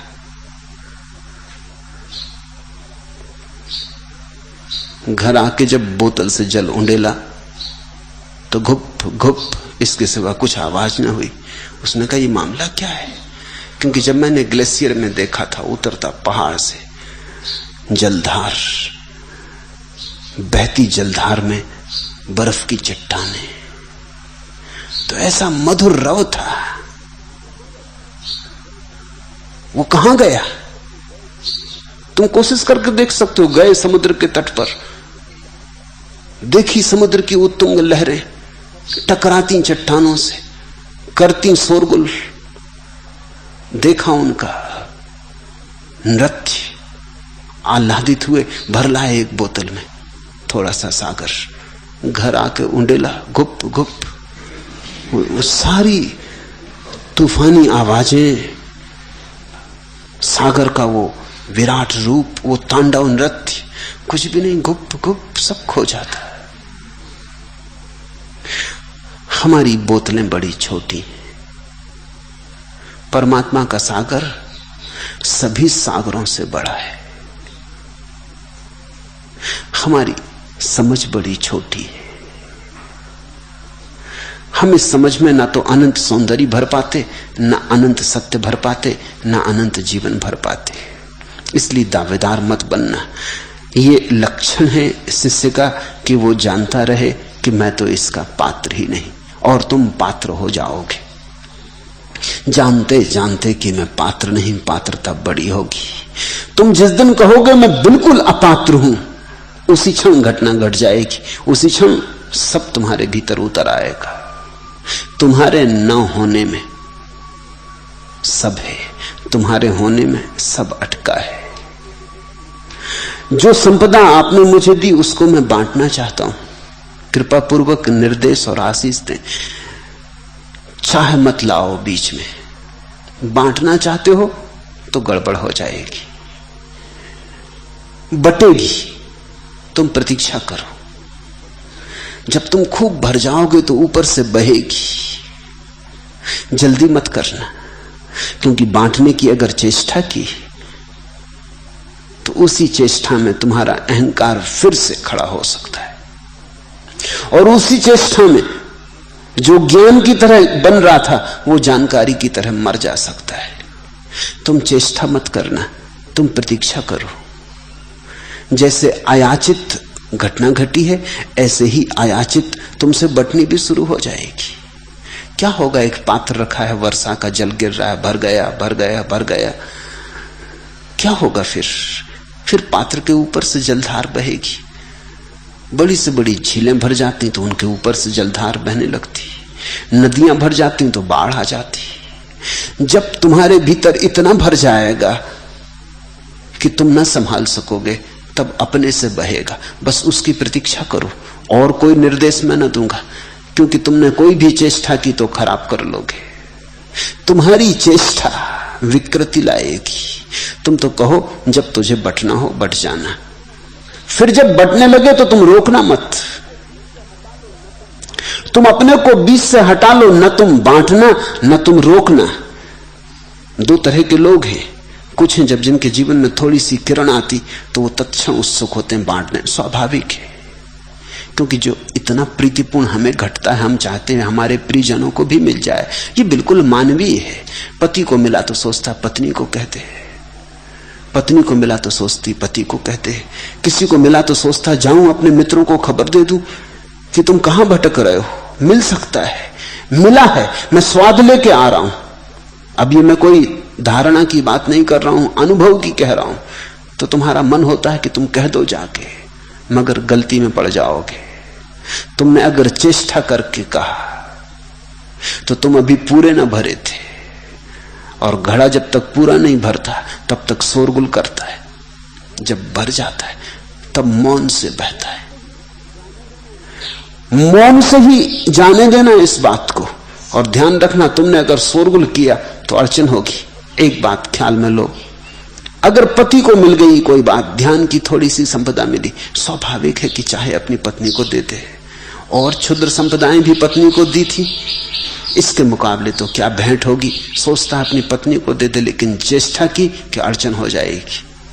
तुम्हारी चेष्टा के कारण ही पत्नी सुरक्षा करने लगेगी, तुम पे भरोसा ना करेगी। हीरे जवाहरात तुम ले आते हो वो तो मान लेती है, क्योंकि वो प्रत्यक्ष दिखाई पड़ते हैं। ये ध्यान तो तुम्ही को अनुभव होता है, उसे तो दिखाई नहीं पड़ता। वो कहेगी दिमाग खराब हो गया, होश में तुम्हें किस जाल में पड़ गए। और पत्नियां बड़ी व्यवहारिक है, बड़ी पार्थिव है, भूमि में उनकी जड़ें। आदमी तो थोड़ा आकाश में भी उड़े, वो भूमि में जड़ें, बिल्कुल व्यवहारिक है। वो कहेंगे किस नासमझी में पड़े, अरे बाल बच्चों की फिक्र करो, कहां का ध्यान, अभी धन पास नहीं है, तुम ध्यान में लग गए, और अभी तो तुम जवान हो, ये क्या झंझट कर रहे हो। पत्नी और उपद्रव खड़े कर देगी अगर तुमने कहा, क्योंकि पत्नी को लगेगी तुम तो उसके हाथ के बाहर होने लगे। पत्नी ऐसी कोई भी चीज बर्दाश्त नहीं कर सकती जो तुम्हें मिल गई है और जिसमें वो भागीदार नहीं हो सकती। कोई चीज प्राइवेट, निजी तुम्हें मिल गई जिसको तुम भागीदार नहीं बना सकते पत्नी को, पत्नी बर्दाश्त नहीं करेगी। पहले तो वो यही सिद्ध करेगी कि तुम्हें मिली नहीं, तुम भ्रम में पड़ गए हो, कहां मिलता, किसको मिलता, किस नासमझी में पड़े हो, किसी के सम्मोहन में आ गए। छोड़ो ये बातें, दिमाग खराब हो जाएगा। वो तुम्हें खींचने की कोशिश करने लगेगी। जब तक तुम आते थे ध्यान करने शांति की तलाश में, वो शायद राजी भी थी। अगर तुम मस्त होने लगे, मस्ती उसने मांगी भी ना थी, पत्नी चाहती थी पति थोड़ा शांत हो जाए, छोटी छोटी बातों में झल्लाए ना, नाराज ना हो। पत्नी की आकांक्षा ये नहीं थी कि तुम आत्मा परमात्मा को जान लो, वो इतनी जानती थी कि एक सज्जन पति हो जाओ, बस पर्याप्त है। अब तुम कहने लगे तुम्हें ध्यान घटा, अब तुम गुनगुनाने लगे, तुम डोलने लगे। अब पत्नी घबराई कि ये जरा ज्यादा हो गया। मैंने सुना है कि एक युवती किसी व्यक्ति के प्रेम में थी। युवती थी कैथोलिक ईसाई, और जिससे वो प्रेम में पड़ी थी वो था प्रोटेस्टेंट ईसाई। तो युवती की मां ने कहा यह विवाह हो नहीं सकता, हमारे धर्म भिन्न भिन्न, हमारा संप्रदाय भिन्न भिन्न। लेकिन लड़की बहुत दीवानी थी, तो मां ने कहा एक ही रास्ता है ये विवाह करने का, कि वो लड़का कैथोलिक होने को राजी हो जाए। पहले तू ये कोशिश कर। तो लड़की कोशिश करने लगी। लड़का भी प्रेम में था और रोज रोज आके मां को खबर देने लगी कि सब ठीक चल रहा है, धीरे धीरे वो झुक रहा है। एक दिन आके खबर दी कि आज तो चर्च भी गया था। एक दिन आके खबर दी कि अब तो वो कैथोलिक धर्म में विश्वास भी करने लगा है। ऐसे महीने बीते। एक दिन रोती हुई घर आई। मां ने पूछा क्या हुआ, सब तो ठीक चल रहा था। उसने कहा जरूरत से ज्यादा हो गया। वो अब कैथोलिक पादरी होना चाहता है, अब वो विवाह करने नहीं चाहता, वो ब्रह्मचारी। तो कैथोलिक पादरी तो ब्रह्मचारी हो गया। मैंने जरा जरूरत से ज्यादा कर दिया। पत्नी ने ही हो सकता है तुम्हें ध्यान करने भेजा हो, लेकिन सन्यास लेने नहीं भेजा था। ये जरा ज्यादा हो गया, तुम तो कैथोलिक पादरी होने की तैयारी करने लगे। हो सकता है पति ने ही पत्नी को भेजा हो, क्योंकि कौन पति अपनी पत्नी से परेशान नहीं है। वो कहती कि जा चल चल ध्यान ही सीख ले, कुछ तो कलह बंद हो, कुछ तो घर में शांति रहे। मगर पति ने यह नहीं चाहता था कि तुम सन्यासी हो जाओ, कि पत्नी ध्यान में मस्त होने लगे, कि लोकलाज खो के मीरा की तरह नाचने लगे। ये नहीं चाहा था। ये तो मीरा के घर वालों को भी पसंद नहीं पड़ा था, इसलिए तो जहर का प्याला भेज दिया था। जल्दी मत करना, नहीं तो दूसरा बाधा डालने लगेगा। जब तुम्हारे भीतर कुछ पैदा होने लगे तो संभालना, छिपाना। कबीर ने कहा है हीरा पायो गांठ गठियायो, जल्दी से गांठ लगा लेना, किसी को पता भी ना चले। नहीं तो चोर बहुत हैं, बेईमान बहुत हैं, बाधा डालने वाले बहुत हैं, और ईर्ष्यालु बहुत हैं। और ऐसा तो कोई भी मानने को राजी नहीं होगा कि तुमको ध्यान हो गया, क्योंकि इससे तो लोगों के अहंकार को चोट लगती है। जब भी तुम कहोगे मुझे ध्यान हो गया, कोई नहीं मानने वाला है, क्योंकि उनको नहीं हुआ, तुम्हें कैसे हो सकता? उनसे पहले तुम्हें हो सकता है। कोई ये बात मानने को राजी नहीं। इसलिए जब भी तुम भीतर की संपदा की घोषणा करोगे, सब इंकार करेंगे। वहां चमनलाल बैठे हुए, वो कल ही मुझसे कह रहे थे कि बड़ी मुश्किल हो गई, बड़ी घबराहट होती, और 2-3 महीने में आपके पास आने का मन होने लगता, लेकिन सारा परिवार बाधा डालता है। पत्नी बाधा डालती, बेटे बाधा डालते, बेटियां बाधा डालती, पड़ोसी तक समझाते कि मत जाओ, कहां जा रहे हो। कहते थे कि अभी भी आया हूं बामुश्किल, तो भी बेटा साथ आया है कि देखें कि मामला क्या है। कहां जाते हो बार बार? हुलिया खराब कर ली, गिरे वस्त्र पहन लिए, अब बहुत हो गया, अब घर में बैठो, अब कहीं और आगे ना बढ़ जाना। अब उनका रस लग रहा है, उनका ध्यान जम रहा है। कुछ घट रहा है, निश्चित घट रहा है। उनके भीतर जो घट रहा है उसे मैं देख पाता हूं। जन्म हो रहा है किसी अनुभव का, लेकिन अब सब बाधा डालने को उत्सुक है, क्योंकि इतनी सीमा के बाहर कोई भी जाने नहीं देना चाहता। पत्नी समझाती कि घर में रहो, यहीं ध्यान इत्यादि कर लो, वहां जाने की जरूरत क्या है। लेकिन जहां से मिलता हो वहां आने की बार बार आकांक्षा पैदा होती, स्वाभाविक है। 2-4 महीने में लगने लगता है कि फिर उस रंग में थोड़ा डूब लें, फिर थोड़े उस संगीत में नहा लें, फिर थोड़ा वहां हो आए तो फिर ताजगी हो जाए, फिर ऊर्जा आ जाए, फिर जीवन गतिमान होने लगे। नहीं तो जीवन में पठार आ जाते। तुम कहने ही मत, मिल जाए तो चुपचाप रख लो संभाल के। जब बहने की घड़ी आएगी तब अपने से बहेगा, और तब कोई भी बाधा न डाल सकेगा। लेकिन उसके पहले तो बाधा डल सकती है, उसके पहले तो अड़चन आ सकती है। तो अभी जो हो रहा है उसे संभालो। तुम प्रतीक्षा करो जब परमात्मा पाएगा कि अब घड़ी आ गई कि तुमसे दूसरों में भी बहा जा सकता है, तब अपने आप मार्ग खोज लेगा। ना तो तुम्हें मेरे निर्देश की जरूरत है, न मार्गदर्शन की। परमात्मा तुमसे मार्ग खोज लेगा जब पाएगा कि तुम तैयार हो गए। जब फल पक जाते हैं तो गिर जाते हैं, जब बादल जल से भर जाते हैं तो बरस जाते हैं। उसके पहले मार्गदर्शन की जरूरत है, इसलिए मैं मार्गदर्शन देता भी नहीं। मैं कहता हूं कि उसी के हाथ में छोड़ो, तुम भरते जाओ, अपने अंतस्थल को भरते जाओ, भरते जाओ, और छिपाए रखो। अपनी तरफ से चेष्टा मत करना बांटने की। आकांक्षा पैदा होगी, मगर उस आकांक्षा में पड़ना मत। और जिस दिन बटने लगे उस दिन दूसरा खतरा पैदा होता है, फिर रोकने की चेष्टा मत करना। जब अपने से बटने लगे तो बटने देना, नहीं तो धीरे धीरे संभाले संभाले रतन को गांठ में गठियाए गठियाए गांठ पड़ने की आदत मत बांध लेना कि अब कैसे खोलें। नहीं, जब बटना चाहे तो बटने देना।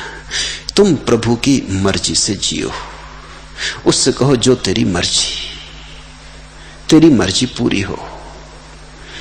तू चाहता हो हम छुपे रहें तो हम छुपे रहेंगे, तू चाहता हो हमारी किसी को खबर ना हो तो हम किसी को खबर ना होने देंगे, तू चाहता हो हम ऐसे ही तेरे को भीतर संभाले संभाले जिए और विदा हो जाएं तो हम ऐसे ही विदा हो जाएंगे।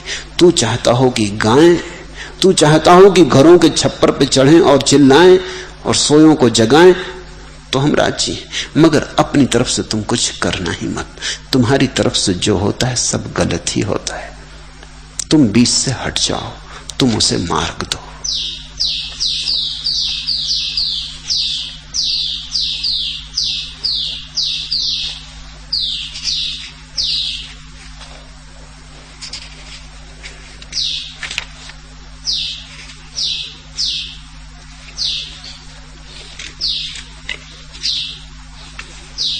चौथा प्रश्न, आप कभी कहते हैं कि व्यक्ति नहीं समष्टि ही है, एक पत्ता भी उसकी मर्जी के बिना नहीं डोलता, और कभी कहते हैं कि व्यक्ति की स्वतंत्रता इतनी पूरी है कि परमात्मा के लिए वहां जगह कहां। ऐसी ध्रुवीय विपरीतताओं के बीच हम बड़ी उलझन में पड़ जाते हैं। सत्य तो एक ही होना चाहिए, कृपा पूर्वक हमें समझाएं। सत्य तो एक ही है, लेकिन सत्य के दो पहलू हैं। एक इस किनारे से देखा गया और एक उस किनारे से देखा गया। सत्य के दो पहलू हैं, एक मूर्छा में मिली हुई झलक और एक परम जागृति में हुआ अनुभव। इसलिए सत्य की दो व्याख्याएं, सत्य तो एक ही है। एक उस समय की व्याख्या है जिसे मैं तुमसे कह रहा हूं। जो मैं तुमसे कह रहा हूं वो तुम्हारे लिए अभी सत्य नहीं है, और जो मेरा सत्य है अगर तुम अपना सत्य मान लो तो तुम भ्रांति में पड़ जाओगे। मेरा सत्य तुम्हारा सत्य नहीं है। तो मैं तुमसे दोनों बातें कहता हूं। मैं तुमसे पहले तुम्हारा सत्य कहता हूं, क्योंकि वहीं से तुम्हें यात्रा करनी, और फिर मैं तुमसे अपना सत्य कहता हूं कि वहां तुम्हें पहुंचना है। अब समझो, आप कभी कहते हैं व्यक्ति नहीं समष्टि ही है, एक पत्ता भी उसकी मर्जी के बिना नहीं डोलता। ये मैं कहता हूं तुम्हारे कारण, तुम्हारी जगह से खड़े होकर, तुम्हारे जूतों में खड़े होकर कहता हूं कि उसकी बिना मर्जी के एक पत्ता भी नहीं हिलता। मैं चाहता हूं ताकि तुम अपने अहंकार को हटा दो, उसकी मर्जी से हिलने लगो, उसके पत्ते हो जाओ। उसकी हवाएं हिलाएं तो हिलो, उसकी हवाएं ना हिलाएं तो ना हिलो। अभी देखते हैं हवा नहीं है तो वृक्ष खड़े, पत्ता भी नहीं हिलता, कोई परेशान नहीं है, कोई शिकायत नहीं कर रहे हैं कि हम हिल क्यों नहीं रहे हैं। हवा आएगी तो हिलेंगे, हवा नहीं आती तो मौन खड़े, सन्नाटे में खड़े, ध्यानस्थ योगियों की भांति। अभी हवा आएगी तो नाचेंगे भक्तों की भांति। ये मैं तुम्हारी तरफ से कहता हूं कि उसकी मर्जी के बिना पत्ता नहीं हिलता, क्योंकि सच तो यह है कि हर पत्ते में वही है, इसलिए उसकी बिना मर्जी के हिल भी कैसे सकता है। यह मैं तुम्हारे लिए कह रहा हूं ताकि तुम अपनी मर्जी छोड़ो और उसकी मर्जी की तरफ झुको। ये मैं तुमसे कह रहा हूं ताकि तुम व्यक्ति को विसर्जित करो और समष्टि में जगो। तुम क्षुद्र को छोड़ो और विराट की तरफ चलो। तुम लड़ो मत, समर्पण करो। इसलिए अगर तुमने मेरी बात समझ ली और तुम चल पड़े तो दूसरी बात सच हो जाएगी। और कभी आप कहते हैं कि व्यक्ति की स्वतंत्रता इतनी पूरी है कि परमात्मा के लिए वहां जगह नहीं। अगर तुमने मेरी बात मान ली और अहंकार का विसर्जन कर दिया तो तुम स्वयं परमात्मा हो गए। अब परमात्मा के लिए भी जगह नहीं है। अगर तुमने अपने अहंकार को छोड़ दिया तो अब तुम्हारी स्वतंत्रता परम है, क्योंकि तुम स्वयं परमात्मा हो। अब तुम्हारी मर्जी से सारा जगत चलेगा और हिलेगा। इसलिए तुम्हें विरोधाभास मालूम पड़ता है।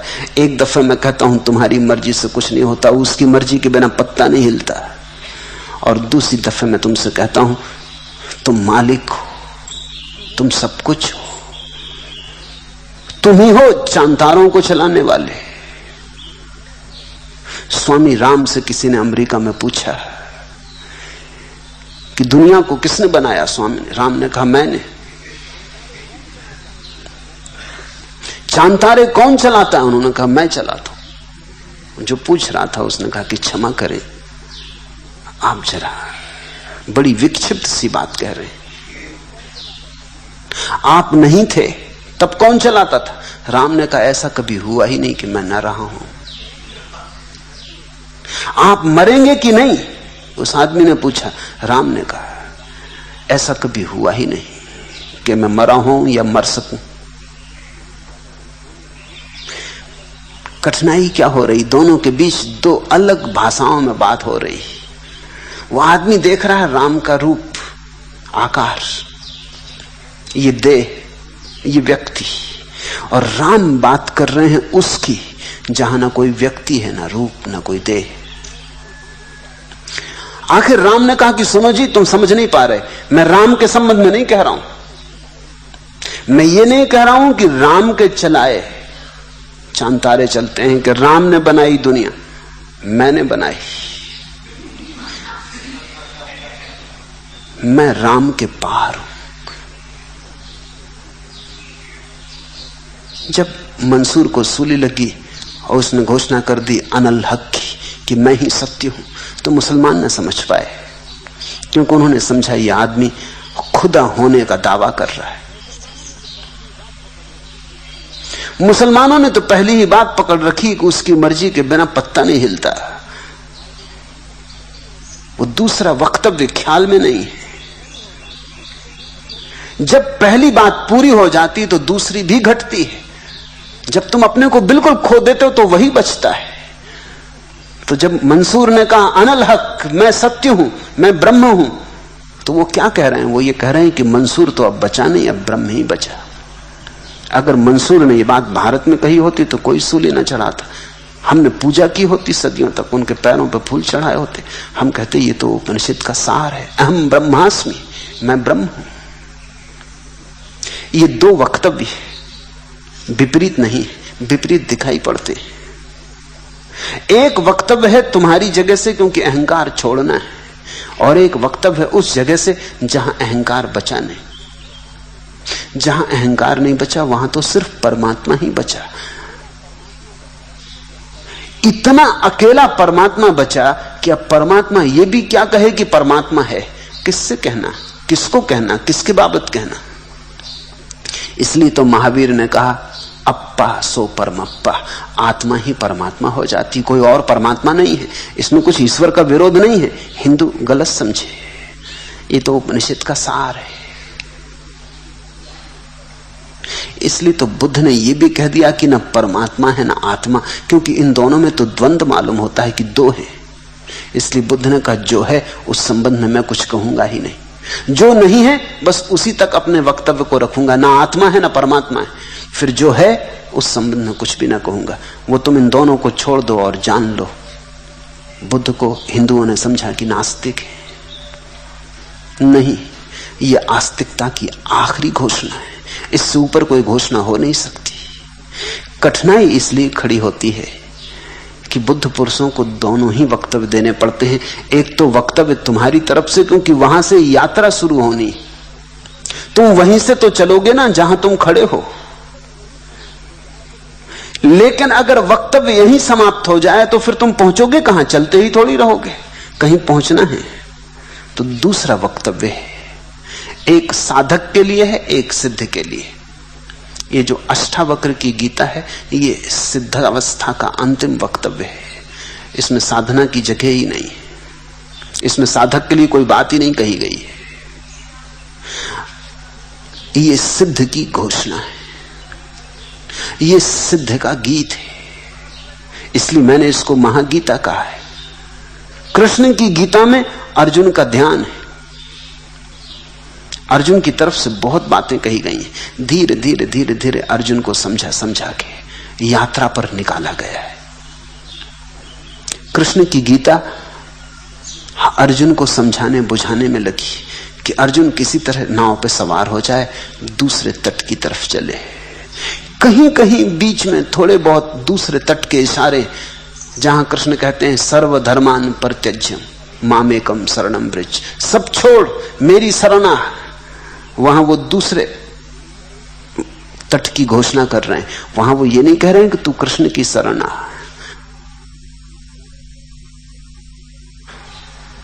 वहां वो कह रहे हैं वो जो आत्यंतिक रूप है मैं का, मामेकम, वो जो मैं एक, उस मैं एक में तू भी सम्मिलित है, उसके तू बाहर नहीं है। माम एकम, उस मैं में सभी सम्मिलित हैं क्योंकि वो एक ही मैं है।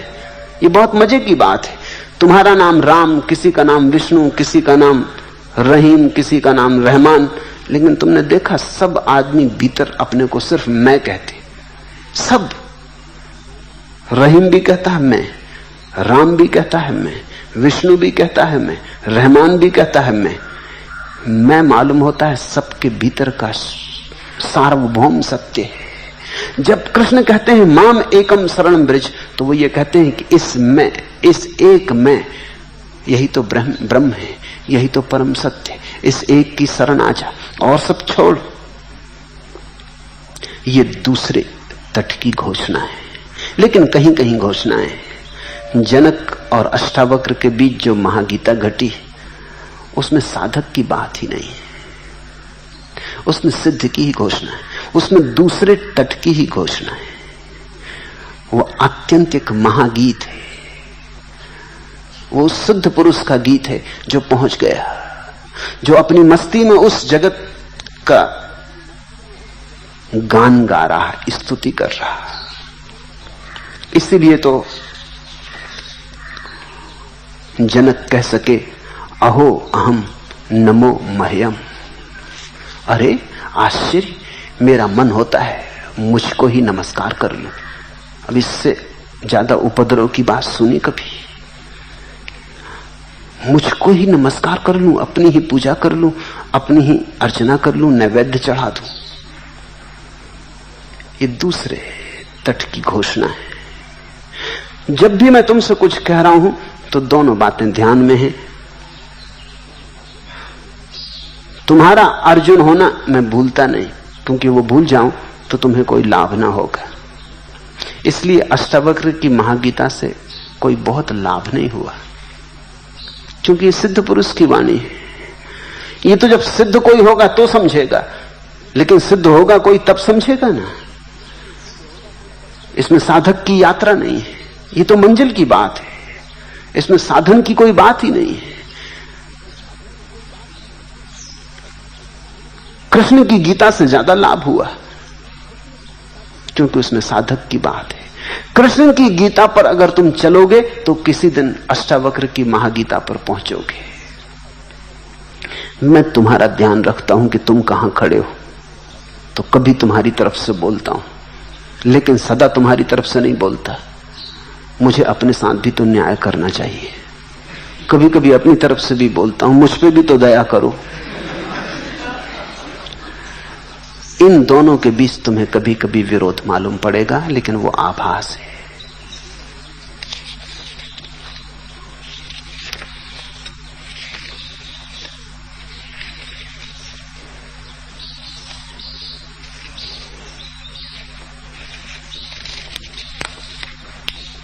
आखिरी प्रश्न।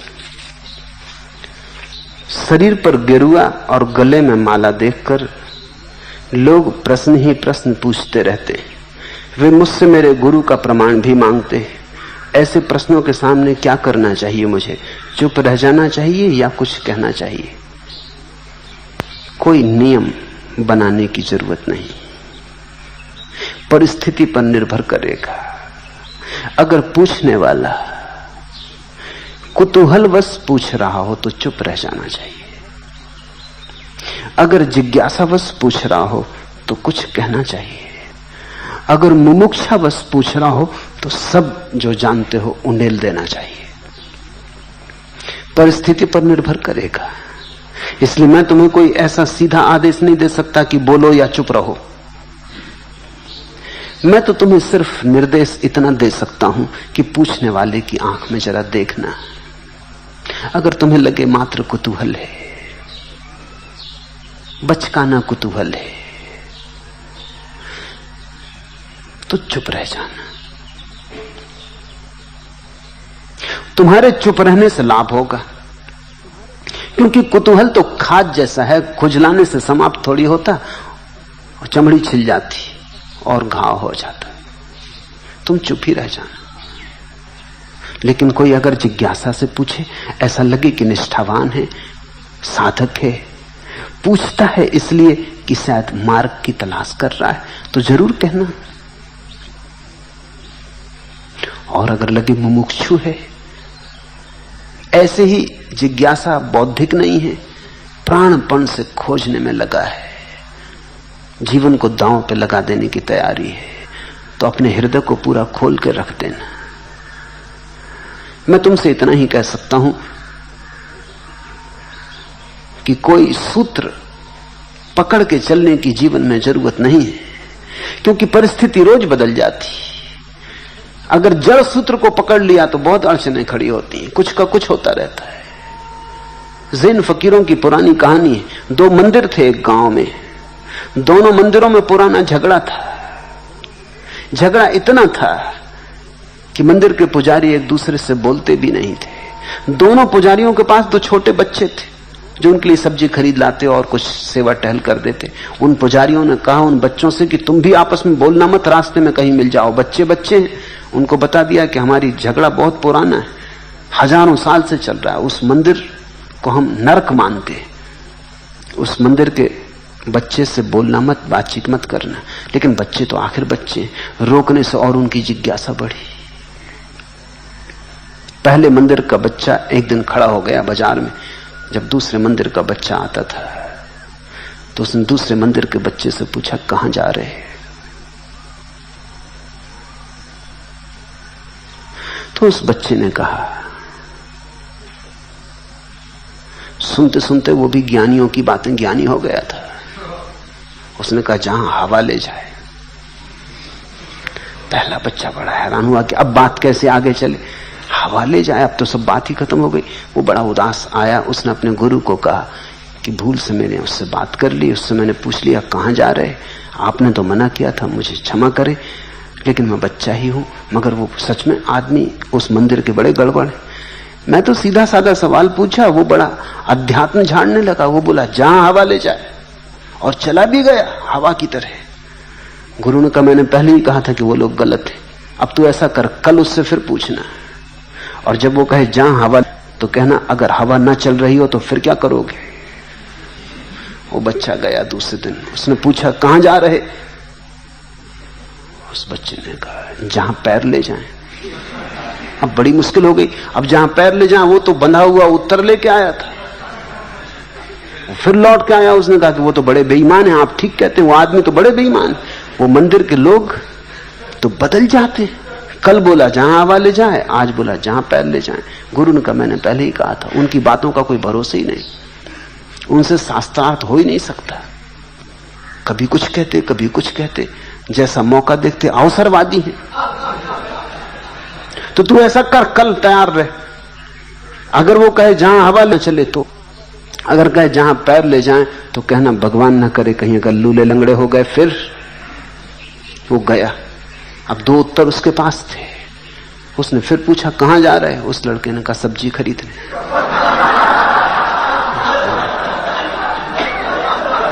मैं तुम्हें उत्तर नहीं देता, मैं तुम्हें सिर्फ इतना इशारा देता हूं कि जो पूछे उसकी तरफ गौर से देखना, उसकी स्थिति को समझना, और जैसा उचित हो वैसा करना। जीवन को कभी भी बंधे हुए नियमों में चलाने की जरूरत नहीं, उसी से तो आदमी धीरे धीरे मुर्दा हो जाता है। जीवन को जगाया हुआ रखो, बोझ से नहीं।